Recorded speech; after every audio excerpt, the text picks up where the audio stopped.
webinaire, ce groupe de travail sur les dynamiques territoriales pour l'emploi. Je vais donc, excusez-moi, petit souci technique, je démarre. Je vais représenter très vite Pays Quartier de Nouvelle-Aquitaine parce que vous êtes nombreux à connaître, mais je vais quand même en dire un mot. PQNA, c'est un centre de ressources sur le développement territorial, un outil qui est piloté par l'État et la région, dont la mission principale est de favoriser la mobilisation des politiques publiques par les territoires. Ça se traduit par de l'animation de réseaux d'acteurs, de la capitalisation, de la diffusion de connaissances et de retours d'expérience. Pour vous donner une idée, en ce moment, on travaille sur 4 sujets prioritaires, que sont les projets alimentaires territoriaux, la revitalisation des centres-villes et centres-bourgs, l'inclusion numérique et les dynamiques territoriales pour l'emploi, c'est le sujet qui nous réunit ce matin. Ça va, vous m'entendez? Ouais, vous êtes là? Oui, on vous entend. Tout va bien. Je continue. Oui, merci. Donc, un petit mot sur le contexte de ce chantier thématique qui a démarré il y a déjà 2 ans sur la politique de la ville, mais qui prend un nouveau virage aujourd'hui. On a travaillé avec les acteurs de la politique de la ville sur l'emploi et l'insertion dans les quartiers prioritaires.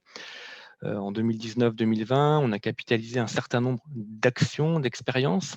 On a travaillé avec les professionnels et on a adressé les quelques constats suivants. Ça va être très rapide, mais ce sont des constats importants que je vous partage ici. On a constaté qu'il y avait beaucoup d'initiatives dans les quartiers en matière de retour à l'emploi, de remobilisation, d'insertion, un petit peu de formation aussi, de lien avec les entreprises, mais que globalement, ces actions n'étaient pas forcément reliées les unes aux autres et qu'il n'y avait pas de démarche véritablement structurée. Donc, il y avait un manque de stratégie d'ensemble. Quand on discute avec les acteurs locaux, tous ont envie de travailler ensemble, de coopérer, mais dans la réalité, c'est plus compliqué que ça. On est tous confrontés à des logiques de silos. Il y a des logiques de concurrence aussi entre opérateurs qui font qu'il y a une véritable perte d'efficacité. Donc, il y a un vrai enjeu à encourager les coopérations locales, encourager les dynamiques collectives et essayer d'aller vers une vision stratégique, une démarche un peu intégrée pour l'emploi. Donc, ce qui est nouveau en 2021 sur ce chantier-là, c'est que ce chantier s'ouvre à l'ensemble des territoires de la région. Donc, ça n'est plus un chantier politique de la ville, mais l'hypothèse que je fais, c'est que les constats qui ont été faits sur la politique de la ville sont en grande partie, avérés sur d'autres territoires, mais la matinée pourra confirmer ou infirmer ce que je viens de dire. Donc, c'est la raison pour laquelle on a lancé ce groupe de travail qui réunit les ingénieries territoriales de l'emploi, de l'insertion, de l'économie et de la formation.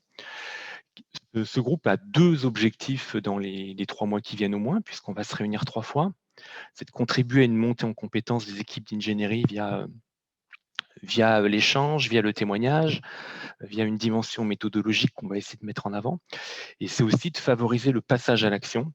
Et ça sera l'objet de la séance 3. Donc, je vais vous donner un peu quelques perspectives dans le temps. L'objectif de ce matin, c'est de dresser un premier état des lieux sur les démarches territorialisées pour l'emploi. On est le 16 mars. Il y aura un deuxième groupe de travail le 4 mai qui sera peut-être plus descendant avec des témoignages de démarches un petit peu abouties.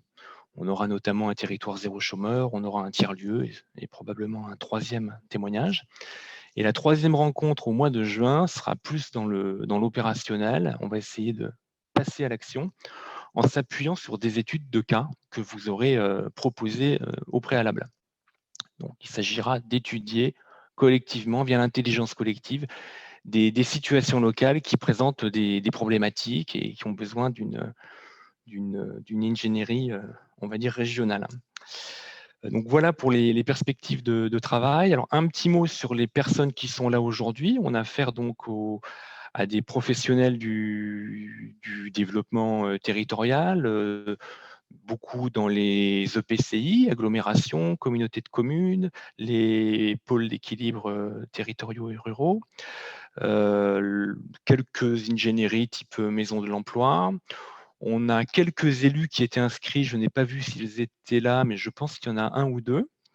Et puis on a après aussi des institutions régionales, des représentants de l'État, du conseil régional. Je vois le centre de ressources sur les groupements d'employeurs. Mais voilà, donc on a vraiment je dirais un beau plateau.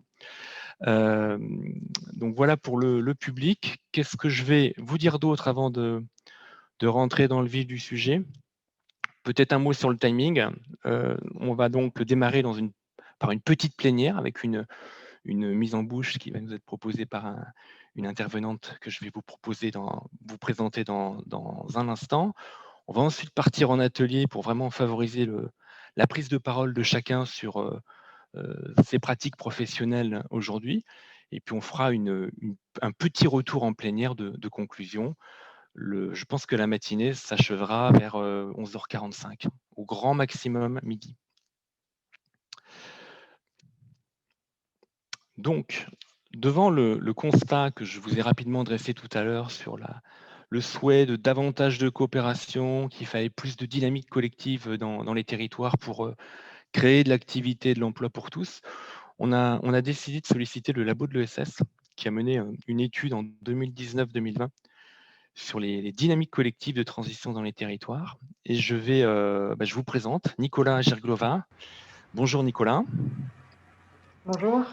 Rebonjour, qui est responsable projet et développement au labo de l'ESS et qui va nous présenter quelques idées forces de cette étude qui, me semble-t-il, parle des sujets qu'on souhaite aborder dans ce groupe de travail sur la coopération territoriale, sur des éléments de réussite, sur des freins, à travers une analyse que vous avez portée sur 15 ou 17 territoires en France. Donc Nicolas, je vous laisse la parole pour ce propos introductif qui va nous permettre ensuite de partir en atelier pour que chacun parle de ses pratiques. C'est à vous, Nicolas. Merci Christophe. Bonjour à toutes et à tous et merci pour cette opportunité d'intervenir dans le cadre de votre groupe de travail. Donc, comme annoncé, quelques idées forces, quelques principaux enseignements de cette étude que nous avons pu mener au labo de l'ESS récemment sur les dynamiques territoriales comme vecteur de transition, comme vecteur de la construction des territoires résilients et solidaires. Et peut-être avant d'entrer pleinement dans le sujet, quelques mots d'introduction sur l'économie sociale et solidaire, créée en 2010, aujourd'hui présidée par Hugues Sibyl, qui s'est notamment investi dans l'organisation des États généraux de l'ESS qui, cette année, fêtent leurs 10 ans. Ces 10 ans ont permis au labo de travailler sur une douzaine de thématiques, dont je vous donnerai un aperçu à l'instant.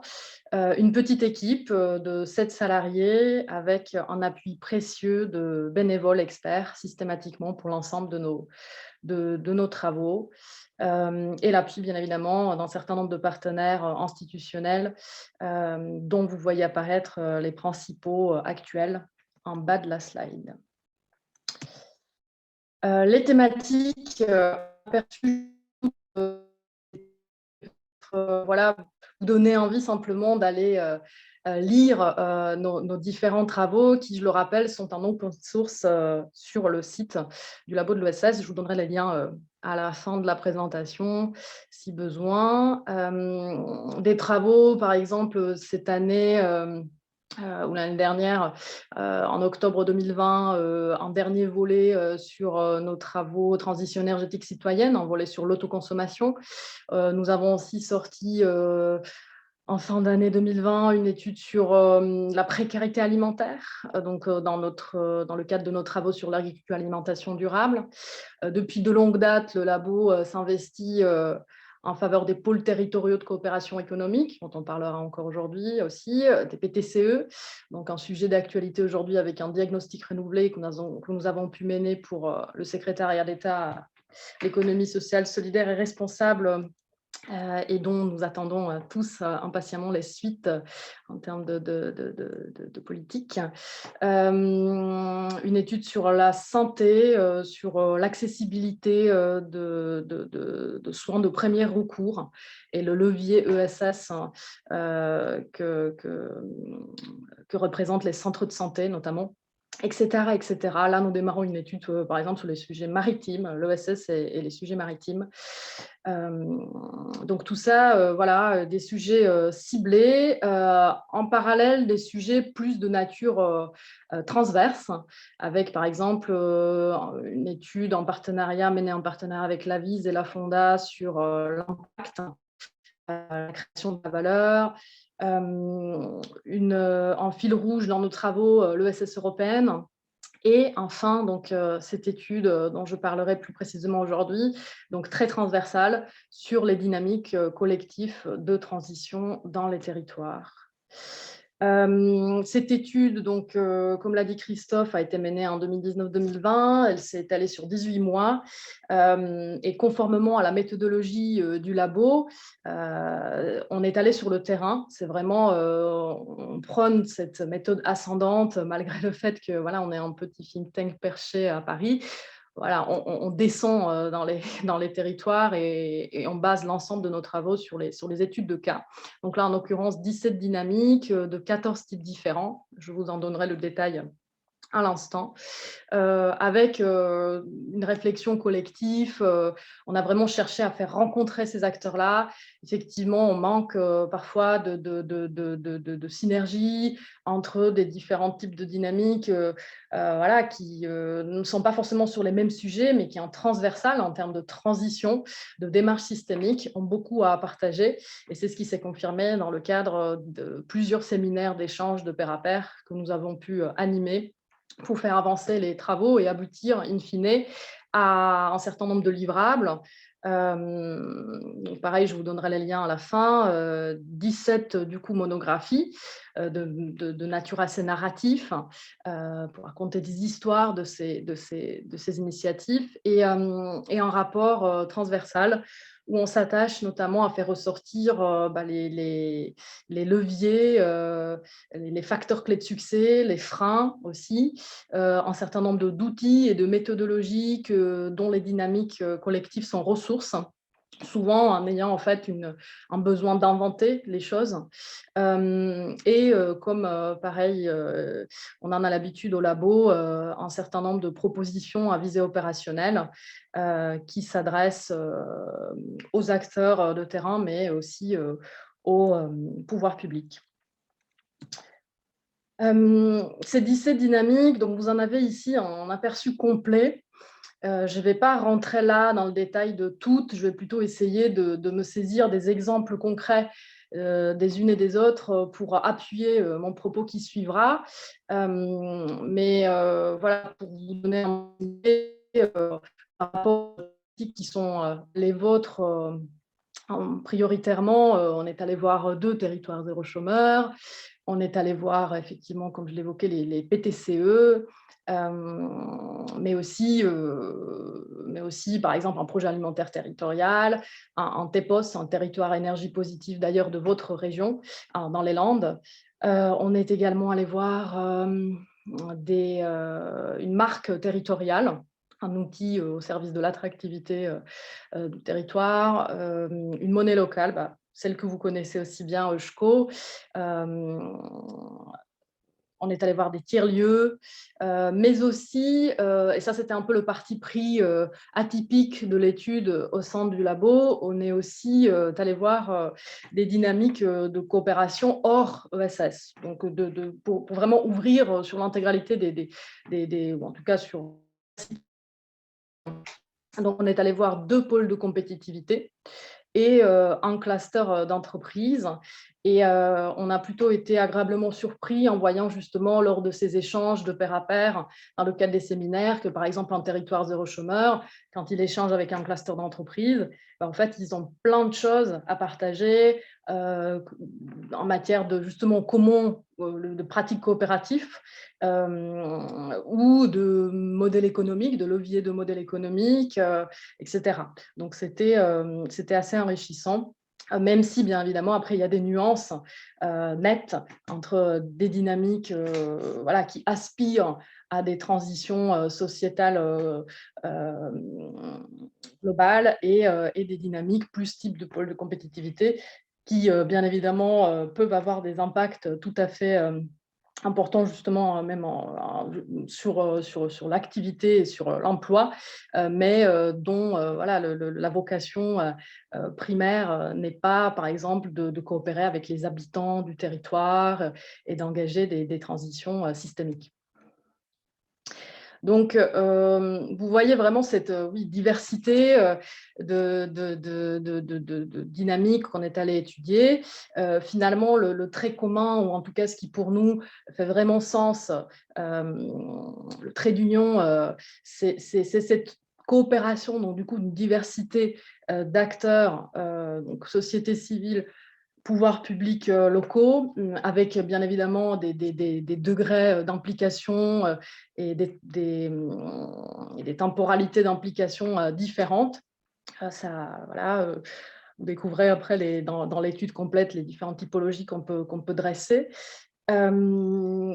Mais donc, cette diversité d'acteurs qui coopèrent, qui va aussi au-delà d'une logique de simple, qui peut être tout à fait intéressante, mais en tout cas de simples projets collectifs ponctuels, qui vraiment s'inscrit dans le temps et qui vise, encore une fois, pour la plupart, des transitions systémiques. Donc, une transformation au profit des acteurs de cette dynamique et de l'ensemble du territoire.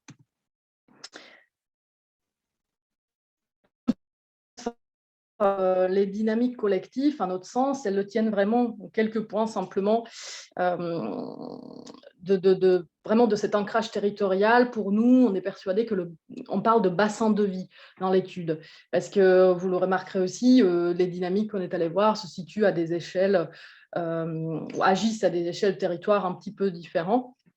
Même si c'est souvent communauté de communes, en ce qui concerne du coup après le volet pouvoir public. Mais en tout cas, pour nous, le bassin de vie représente vraiment l'échelon pertinent aujourd'hui pour mener les transitions. Au-delà, au fait, d'un découpage parfois administratif, voilà, qui peut être trop restreint, qui s'appuie du coup sur une histoire commune. Ça, c'est très fort. C'est souvent en fait un ressort principal aussi de ces dynamiques. C'est cette histoire de territoire qui partage également le futur, en fait, une vision vraiment mobilisatrice, souvent nécessairement positif, ce qui est quelque chose qui manque aussi aujourd'hui pas mal, et qui au fait ose faire les choses, tenter les choses aussi, promouvoir aussi le droit à l'erreur, le droit à l'expérimentation, et donc qui du coup arrive à avoir une certaine capacité d'innovation pour répondre aux besoins locaux, qui est certainement aussi liée du coup à cette dimension collective, de nouvelles synergies qui naissent entre des acteurs qui n'ont pas forcément l'habitude de se rencontrer, et qui, ce qui est aussi important, les dynamiques souvent le rappellent elles-mêmes, qui du coup s'efforcent pour cultiver ensemble vraiment ce plaisir de faire ensemble. Ces dynamiques, du coup, peuvent et produire une valeur ajoutée sociétale sur leur territoire. Bien évidemment, dont je vous donne ici les grandes catégories. Je vous donnerai les exemples plus concrets vraiment à la suite. Mais bon, ce qui vous intéresse en premier lieu, création d'activités, que ce soit en termes d'entreprise ou de création d'emplois. Ces dynamiques-là participent souvent à la création d'une société plus inclusive. Bien évidemment, on est sur des sujets aussi d'écologie, donc souvent elles s'efforcent de changer les comportements vers des comportements plus respectueux d'environnement. Elles participent au mieux vivre ensemble, justement à travers le faire ensemble, à travers de nouvelles synergies. On parle aussi d'une certaine vitalité culturelle sur certaines, notamment ce qui peut être tout à fait prégnant sur des territoires peut-être en voie de désertification, et par les modes de gouvernance que ces dynamiques se donnent, elles s'inscrivent dans des logiques également de démocratie participative. Donc pour entrer un petit peu dans le sujet, dans les exemples qui certainement vous intéressent le plus. Le rapport final, notre étude s'organise donc pour mettre en valeur ces facteurs clés de succès, un certain nombre de freins, autour de six chapitres thématiques, 6 axes d'analyse thématique transversale, dont je traiterai aujourd'hui les 4 premières, donc à savoir la façon finalement dont émergent et dont se pérennisent les coopérations dans le temps, l'implication des pouvoirs publics locaux, qui sont véritablement un partenaire incontournable. C'est à peu près moitié-moitié dans les dynamiques que nous avons étudiées, en termes de celles qui sont créées, au fait, initiées par les pouvoirs locaux, pouvoirs publics locaux eux-mêmes, et entre celles qui sont plutôt à l'initiative de la société civile. Mais dans tous les cas, ce qu'on constate et ce que les dynamiques disent elles-mêmes, l'implication en données, un certain soutien des pouvoirs publics locaux et à leurs actions est essentielle. Les habitants, donc un grand sujet de comment est-ce qu'on implique les habitants et au mieux, comment est-ce qu'on fait pour que les habitants s'impliquent eux-mêmes. Donc ça, il y a un certain nombre de pratiques, disons, que les dynamiques nous enseignent. Et ensuite, donc, le 4e point que je traiterai aujourd'hui, brièvement, pour vous donner quelques billes de levier, la culture entrepreneuriale. Nous, c'est vraiment quelque chose qu'on a repéré sur le terrain. C'est peut-être parfois un peu la différence entre les territoires qui capitalisent au fait, d'emblée, au moment du montage de leur dynamique, sur une culture entrepreneuriale préexistante forte du territoire, et ceux qui, au contraire, prennent un peu le contre-pied et, au fait, disons, plutôt par une logique de choc ou une logique d'absence, finalement, se mobilisent pour initier, ou en tout cas dynamiser cette culture entrepreneuriale, idéalement collectif, parce que culture entrepreneuriale collectif, justement celle qui est très coopérative et celle qui prône des success stories plutôt collectifs qu'individuels, voilà, c'est pas la même chose. Les modèles économiques et les gouvernances, les formes de gouvernance restent les sujets tout à fait importants, mais qu'on a décidé de ne pas forcément traiter aujourd'hui, mais vous pourrez découvrir tout dans l'étude complète. De coopération. J'espère que voilà, ça pourra faire écho à certaines initiatives de votre territoire. Identifier un projet, des objectifs communs, concrets.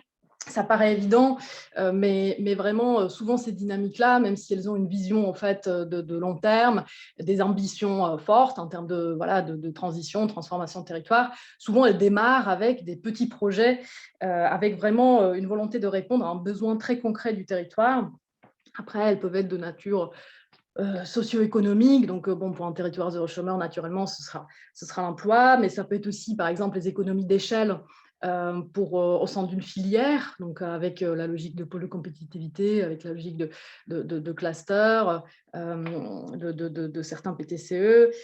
Ça peut être une volonté de faire naître, donc toujours dans cette problématique plutôt socio-économique, mais de faire naître des nouveaux projets entrepreneuriaux. Justement, je parlais de culture entrepreneuriale à l'instant. C'est vraiment, on est allé étudier par exemple, deux projets d'émergence,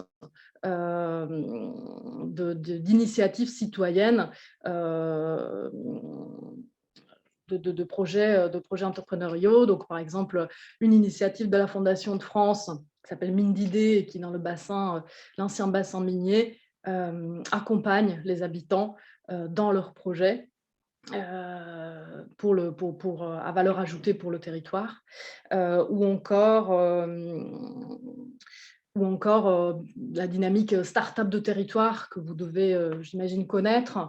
J'en parlerai aussi un petit peu après sur d'autres aspects plutôt d'animation, mais start-up de territoire, typiquement, voilà, son ambition, c'est de faire naître des nouvelles entreprises, des nouveaux projets sur le territoire, en s'appuyant sur la créativité des habitants et leur synergie.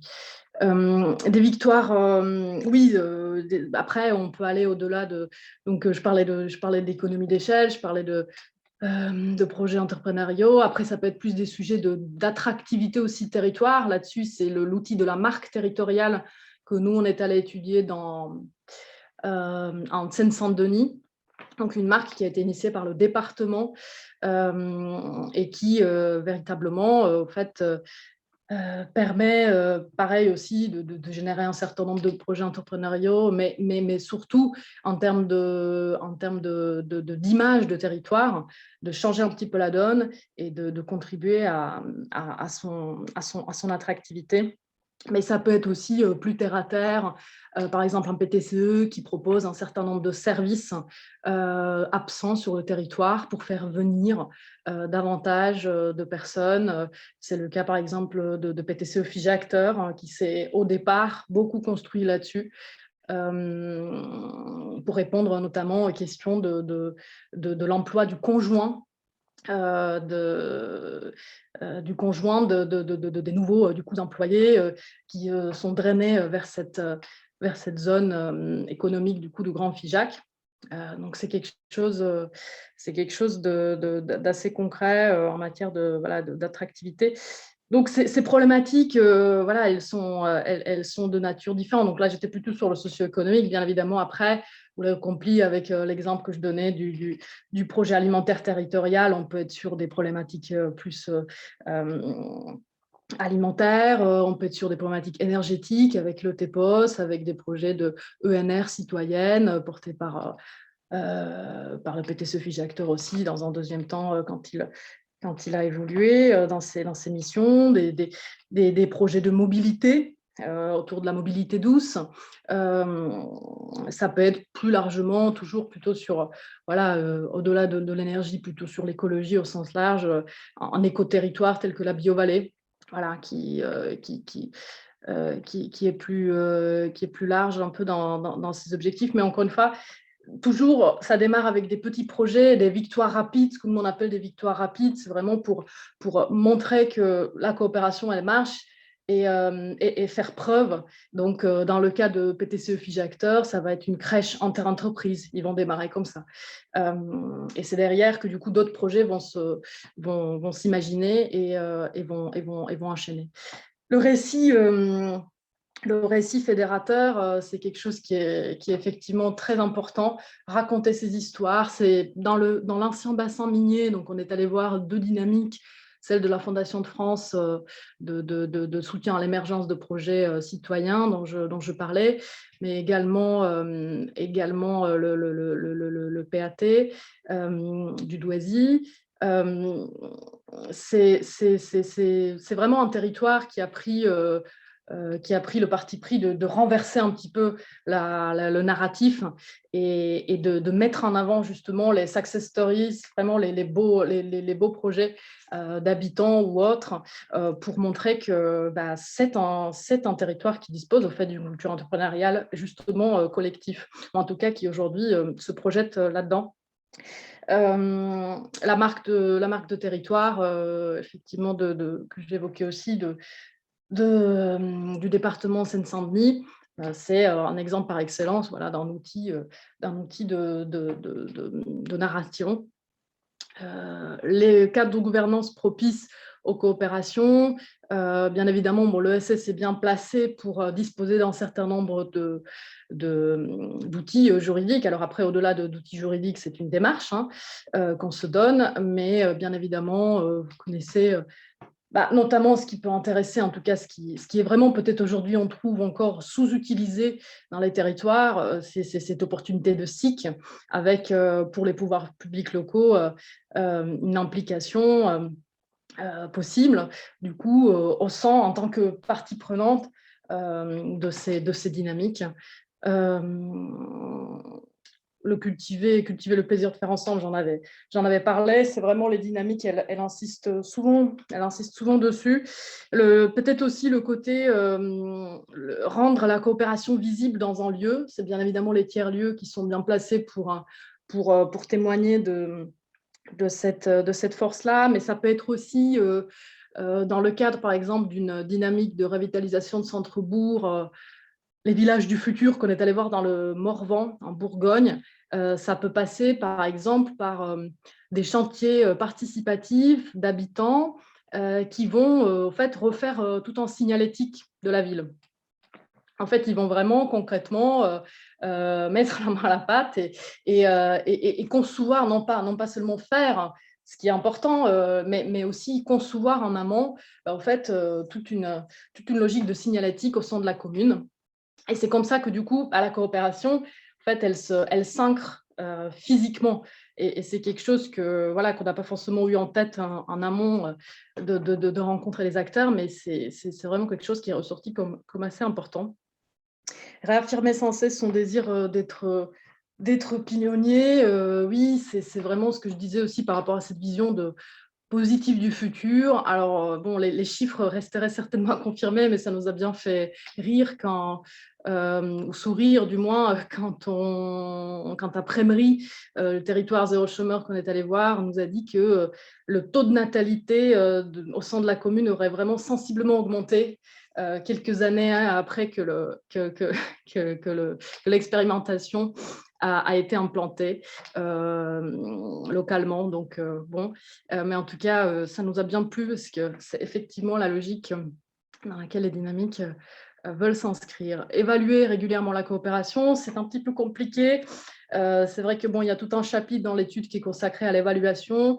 Je ne vais pas rentrer dans le détail, mais c'est vrai que malheureusement, ce qu'on constate aujourd'hui, c'est que l'ensemble de ces dynamiques peinent un petit peu à concrètement mettre en valeur véritablement les effets qu'elles peuvent induire et surtout, oui, prendre le temps et les ressources nécessaires qui ne sont pas toujours disponibles pour évaluer régulièrement leurs actions et surtout aussi non seulement leurs actions, mais la façon dont ils coopèrent ensemble. Donc, ce n'est pas vraiment évident, mais en tout cas, les uns les autres en perçoivent le potentiel. J'en viens au deuxième point thématique. Donc, comme je le disais, donc c'est essentiel. Les opportunités que les pouvoirs publics retrouvent dans ces dynamiques au regard de leurs projets territoriaux, j'en ai parlé bien évidemment, donc on est dans une logique de développement économique, mais c'est aussi, j'aimerais accentuer ce point-là, vraiment une intelligence collective et une nouvelle peut-être ingénierie de projets que ces dynamiques peuvent apporter. C'est avec des logiques de décloisonnement, de transversalité, oui, de synergie nouvelle. Le PTCE, par exemple, le cluster Jura, donc en lien en fait en lien étroit avec les collectivités locales, notamment au niveau de communes, de communautés de communes. Ils sont aujourd'hui perçus comme, ils se disent, le bureau de projet d'intérêt collectif. Et ils sont vraiment reconnus pour leurs compétences en tant qu'opérateurs pour la communauté de communes, alors même qu'au départ, et les deux parties prenantes le reconnaissent, il y avait des logiques oui, de méconnaissance, ou pas forcément toujours de rivalité, mais en tout cas oui, d'appréhension. Cette ingénierie de projet, peut-être l'exemple aussi à relever, c'est le tiers-lieu Imagination Fertile à Toulouse, en lien du coup avec la métropole qui a choisi ce tiers-lieu pour devenir animateur de ce qu'ils appellent leur laboratoire des usages. Et donc, pour en fait générer de la concertation publique sur un certain nombre de problématiques liées notamment à l'organisation de la ville, tout ce qui est aussi la problématique urbaine, d'aménagement urbain.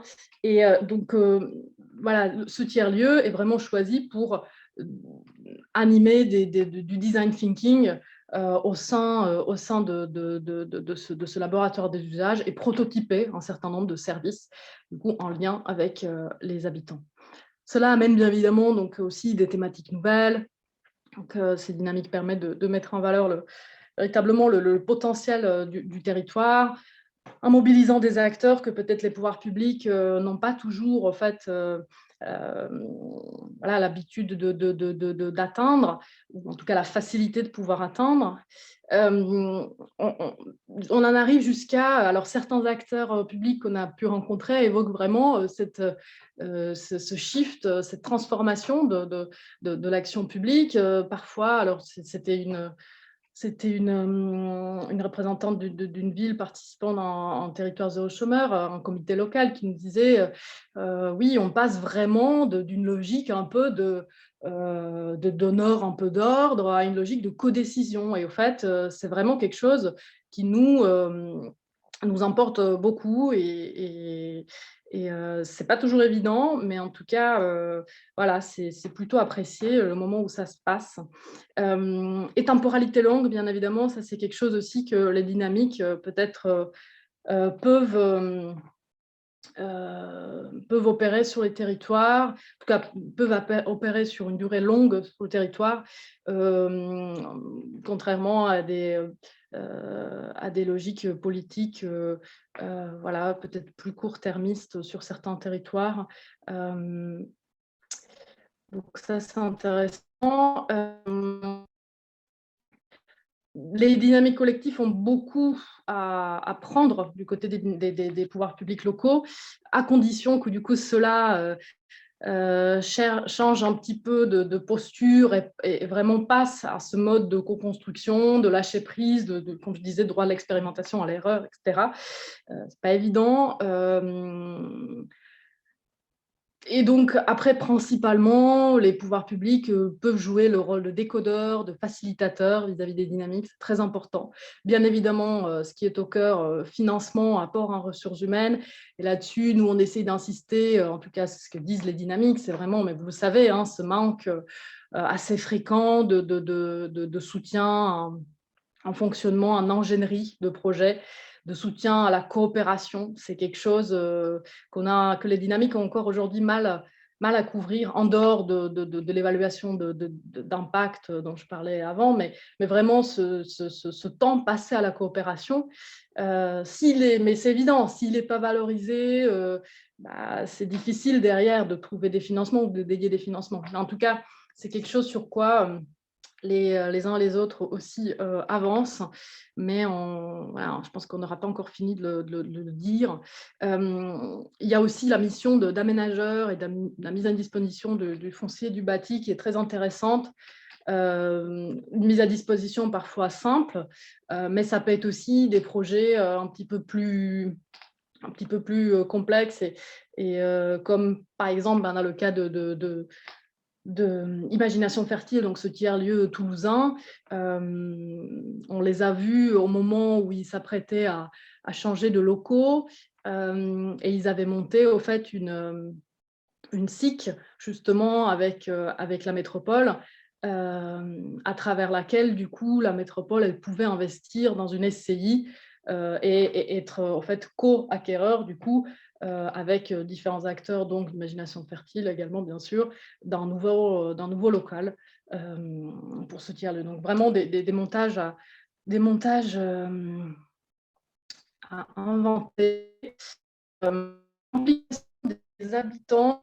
Comme je disais, c'est vraiment essentiel, c'est ce qui fait différence pour nous, en quelque sorte, entre les dynamiques type pôle de compétitivité et des dynamiques autres, plus de nature ESS, visant une transition systémique. C'est que ces dynamiques, elles ne peuvent se faire que si les habitants sont partie prenante. Ces dynamiques, bien évidemment, donc comment est-ce qu'on fait pour que les habitants s'impliquent eux-mêmes à partir du moment où elles répondent à des besoins concrets des habitants, que ce soit emploi, que ce soit les certifications administratives des territoires ou autres. Ce qui est important en amont, c'est de ne pas plaquer les choses, c'est vraiment d'accorder aussi du temps en diagnostic préalable. Souvent, c'est là aussi où manquent les financements, en tout cas ce que nous font remonter les dynamiques. Faire preuve rapidement avec du concret, bah oui, ça j'en avais déjà parlé avant et c'est d'autant plus vrai pour les habitants. Un point à relever, nous on appelle ça oui, la capacité des dynamiques à, en quelque sorte, aller chercher les invisibles, c'est un des verbatims qui est ressorti, mais que ce soit Territoires zéro chômeur ou que ce soit Mine d'idées de la Fondation de France, voilà, ces dynamiques-là sont convaincus que la cohésion d'une société se mesure à son écart type. Donc, et ce n'est pas forcément, voilà, toujours des méthodes dont les pouvoirs publics locaux, par exemple, peuvent se saisir. Euh, donc, euh, donc, quelque chose d'assez important, et générer la rencontre et la convivialité, notamment via le levier de la culture. Oui, ça c'est beaucoup le cas. Et le rôle aussi des médias locaux, c'est quelque chose qui a été relevé. Libérer la créativité des habitants. Oui, bien sûr, à travers différentes méthodes d'animation innovantes. Donc là où je voulais réévoquer start-up de territoire, donc comme une dynamique vraiment ressource, pour faire naître de nouveaux projets, et autoriser un peu les habitants à proposer tout ce qu'ils peuvent avoir en tête pour leur territoire.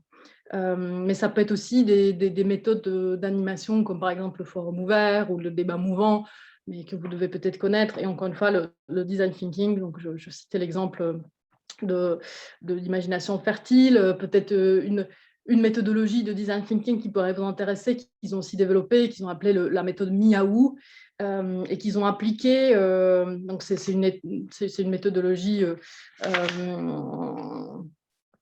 méthode itérative d'analyse orientée usage, mais encore une fois, vraiment de co-construction d'un certain nombre de services avec les habitants. Et ils l'ont appliqué la première fois où ils l'ont conçu, ils l'ont appliqué à des jeunes en recherche d'emploi, pour en fait décortiquer pourquoi les jeunes ne se saisissaient absolument pas, ou en tout cas très peu, des dispositifs qui étaient dont ils pouvaient se saisir.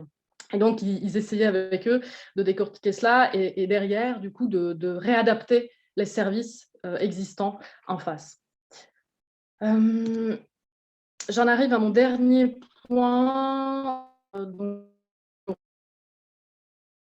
sur le sujet de la culture entrepreneuriale, si possible collective, et un certain nombre de leviers. Bien évidemment, ce qui est important, c'est vraiment de sensibiliser, ne pas avoir peur de promouvoir l'entrepreneuriat, et de former les habitants à cela, sans bien évidemment rentrer dans le cliché total où tout le monde doit devenir entrepreneur, et c'est la seule voie, y compris du coup auprès des jeunes, auquel il faut bien évidemment porter une attention toute particulière. Mais les formations sont peut-être à revoir, et par exemple dans l'ancien bassin minier, Euralance, qui est une dynamique un petit peu annexe à Mine d'idées, qui est une espèce de label territorial. Ils ont par exemple initié un espace d'échange entre les proviseurs de lycée et des entreprises locales, pour justement adapter la formation et encourager les jeunes lycéens à davantage de mobilité. Parce qu'un des constats sur le territoire, c'était que les jeunes, au fait, voilà, restaient sur le territoire et n'allaient que très rarement voir ailleurs, au sein toujours du même territoire, mais en tout cas ne serait-ce que un petit peu plus loin, pour trouver un emploi ou créer une entreprise. Offrir un accompagnement individuel au projet, ça, c'est vraiment quelque chose qui aussi fait la différence. C'est ce qu'on voit, donc par exemple, la marque territoriale en Seine-Saint-Denis, ils ont monté tout un projet d'accompagnement, tout un programme, pardon, d'accompagnement pour les jeunes, plus ou moins jeunes du territoire, qui veulent monter des projets. Et en fait, ce qu'on constate, c'est que c'est très, très coûteux. Ce type de soutien est très, très coûteux en temps, en ressources humaines, mais ça fait vraiment la différence. La Fondation de France, c'est pareil. La Fondation de France qui s'appuie bien évidemment sur un certain nombre de moyens, mais surtout aussi sur ses ressources bénévoles, et qui, dans leur programme, par exemple, de Mine d'idées, mais qui est décliné d'ailleurs sur d'autres... Cette démarche territoriale de la Fondation de France, vous pourrez la voir ailleurs, elle est déclinée sur plusieurs territoires national. Elle est vraiment basée là-dessus, sur le temps qu'on prend avec chacun et chacune pour l'aider à concevoir son projet. Et à l'aller chercher là où il est. Parce que, évidemment, bon, un certain nombre de dissous, de programmes d'accompagnement, que ce soit les incubateurs, etc. Bon, on est assez servi en France, mais parfois, en fait, on reste un peu à huis clos.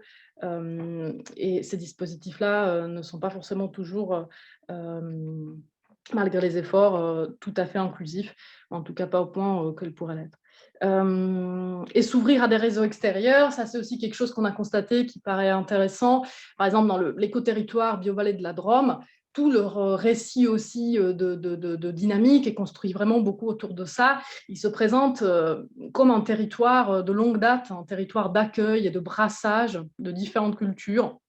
Et ils sont persuadés que c'est grâce à cela que aujourd'hui, ils sont un des majeurs écoterritoires français et européens. Et c'est de là, en tout cas, ils en sont persuadés qu'ils tiennent cette force. Et en fait, on le voit aussi sur d'autres dynamiques, mais plus les dynamiques sont effectivement accueillantes et plus elles s'appuient sur des ressources aussi venues d'ailleurs. Et parfois, il faut aussi assumer que malgré tous les efforts, parfois, il n'y a pas les ressources nécessaires sur le territoire. Il ne faut pas non plus s'enfermer et s'interdire d'aller chercher la ressource, d'où l'enjeu de l'attractivité du territoire, bien évidemment, etc. Mais c'est quelque chose qui ressort beaucoup et ce qui a aussi beaucoup plu, je dirais, à des dynamiques collectives que nous, on a pu un petit peu fédérer dans le cadre de cette étude, c'est justement le fait de pouvoir échanger ensemble et aussi de pouvoir parfois faire des visites apprenantes. C'était une des préconisations aussi que certains avaient formulées, de pouvoir parfois aller vraiment à la rencontre d'autres territoires, d'autres dynamiques pour s'inspirer, prendre du recul. Et voilà, j'en ai fini, je pense. Je ne serai pas plus longue. Vous avez ici l'ensemble des liens intéressants donc relatifs à l'étude que je d'évoquer et puis l'ensemble au fait des travaux du labo trouvés ainsi que les réseaux sociaux. N'hésitez pas à vous inscrire à la newsletter également sur le site. Éventuellement, je ne sais pas s'il y a quelques questions ou je vous laisse reprendre, Christophe. Ouais, merci Nicolas pour ce propos synthétique et très complet en même temps. Donc je précise que le PowerPoint sera à disposition des participants, hein. On vous le diffusera. Dans le chat, j'ai remis les liens qui sont sur cette dernière page, donc à savoir l'intégralité de l'étude, la synthèse quand on a moins de temps pour lire, et puis aussi les 17 monographies qui donnent à voir sur 5 ou 6 pages vraiment une focale sur un des 17 projets étudiés. Non, mais moi, ce qui me frappe comme ça chaud, c'est la diversité d'abord des projets que vous avez retenus, que vous avez étudiés. Enfin, c'est ce qui fait l'intérêt de l'étude d'ailleurs. Mais qu'un pôle de compétitivité et un territoire zéro chômeur, c'est pas du tout la même, c'est pas du tout la même démarche, c'est pas du tout les mêmes tenants et aboutissants. Et je sais pas, je tente une réflexion, une question. Je me questionne sur la place des habitants dans des projets aussi différents. Autant quand vous parlez de tiers-lieu, d'un projet de zéro chômeur ou de mine d'idées dans le nord de la France, la participation des habitants, je la vois, on l'imagine tout à fait, on la visualise. Sur, par exemple, un pôle de compétitivité, comment ça se joue, la participation des habitants? Oui, justement, ce que je disais, c'est que la différence pour nous entre donc une dynamique à vocation de transition systémique et une dynamique certes collective, coopérative, mais pas forcément en fait avec une telle ambition, se joue souvent à la participation des habitants. Donc pour nous, les pôles de compétitivité ou le cluster d'entreprise dans le Choletais, qu'on est allé voir sur le secteur de l'enfant, ça fait bizarre, secteur de l'enfant, mais en tout cas tout ce qui tourne autour des enfants, n'implique absolument pas les habitants et n'ont d'ailleurs pas l'intention de le faire. Et c'est normal parce que, encore une fois, leur ambition, elle n'est pas la même. Mais ça ne veut pas dire que dans le cas de notre étude, il n'y avait pas d'échange en termes justement de thématiques transversales telles que comment est-ce qu'on monte les coopérations ou quels sont les modèles économiques à faire entre ces deux typologies d'acteurs. Ouais. Est-ce qu'il y a des questions ou des commentaires? On peut se donner quelques minutes. N'hésitez pas à prendre la parole, vous pouvez ouvrir votre micro ou à faire part de vos commentaires dans le chat. Est-ce qu'il y a des réactions, Je peux me tenter une deuxième question. C'est une question alors là, plus précise et plus ciblée. C'est par rapport au quartier populaire, à ce qu'on appelle dans le jargon la politique de la ville. Est-ce qu'il y avait dans ces 17 expériences des projets qui avaient une dimension un peu quartier populaire? J'en devine une à Villeurbanne, puisque je pense qu'il y avait des quartiers prioritaires dans le zéro chômeur. Est-ce qu'il y avait cette dimension quartier populaire? Comment vous l'avez appréhendé, cette question-là? Oui, alors on ne l'a pas véritablement retenu en tant qu'item on ne l'a pas traité en tant que tel, mais de mémoire, oui, il y a eu bien évidemment Villeurbanne, il y a eu aussi les imaginations fertiles à Toulouse étaient sur un quartier prioritaire de la ville, parmi les autres, je ne sais pas, là, il y a rien qui me vient spécifiquement à l'esprit, mais oui, de toute façon, c'est ce volet justement participation des habitants et d'autant plus prégnant, d'autant plus important sur ces territoires-là. Après, on l'a pas, du point de vue des pouvoirs publics et de levier peut-être d'action, peut-être là-dessus plus que votre question est orientée, on ne l'a pas traité en tant que tel. Je vois une vignette, une vidéo qui s'active. Jacques, tu veux dire Oui, bonjour. Donc Jacques Le Priol, région Nouvelle-Aquitaine. Et dans le rapport, il y avait un intitulé d'un bout de paragraphe qui a beaucoup retenu notre attention, nous, dans le groupe de travail, quand on l'a lu. C'était la notion d'entrepreneuriat territorial des communs. Et je trouve que tous ces mots mis bout à bout étaient forts de sens. Donc, quand on parle de coopération, effectivement, même si le terme est quand même largement galvaudé aujourd'hui, c'est devenu le mot un peu à la mode. Euh, et déjà, merci de nous avoir épargné d'utiliser bienveillant, parce que du coup, ça ne devient plus rien dire non plus. Mais et c'est vrai que la notion d'entrepreneuriat territorial des communs, je trouve qu'elle résumait assez bien le rapport, en fait, je crois, parce que d'ailleurs, c'est même un peu le titre des éléments de synthèse du rapport, à un moment donné, dans les conclusions. Et nous, en fait, en tout cas, avec quelques élus et des personnes de la région, c'est cette partie-là qui nous a fait reboucler l'ensemble du rapport quand on l'avait parcouru, travaillé, et avec Élise d'Atis, hein, donc l'incubateur d'innovation sociale du territoire, qui était associé à la dynamique du coup avec vous.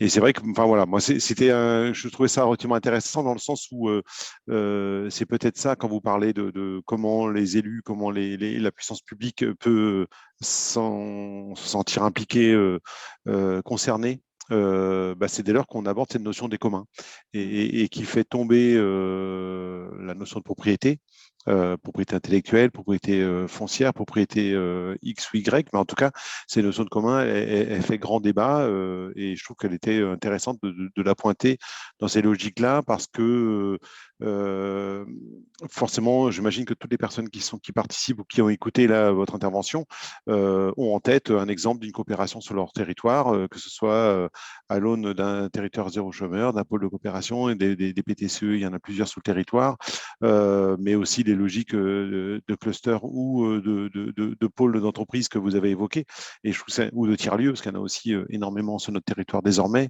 Donc, je trouve ça intéressant d'entendre votre propos, l'analyse que je trouve très riche, très structurée, et quel écho ça donne à chacun de nos projets. Et effectivement, le noyau, en tout cas, à mon avis, le nerf de la réflexion tourne autour de cette question de la territorialisation avec l'approche des communs. Voilà. Donc voilà. Oui, tout à fait. Oui, parmi une de nos préconisations, on a aussi adressé cette question de commun en pointant, alors voilà, quand je dis nous, c'est ce qu'on a entendu de la part des dynamiques, hein, on n'est que médiateur, synthétiseur, mais c'est oui, ce shift peut-être à opérer des logiques d'appel à projet vers justement des appels à commun. on n'y est pas encore. Mais en tout cas, c'est une des préconisations un petit peu moyen-long terme qui est remontée et qui va aussi un petit peu dans ce sens, plus sur un aspect pratique et où justement les pouvoirs publics peuvent aussi jouer un rôle de levier. Merci Jacques. Est-ce qu'il y a d'autres questions, d'autres commentaires ? Je ne vois pas de réaction. Écoutez, un grand merci à Nicolas Girglova pour son intervention. Merci à vous. Nicolas va participer au début des ateliers et devra nous quitter en cours de route. On va donc passer à la suite. La suite, c'est donc on va se dispatcher en atelier.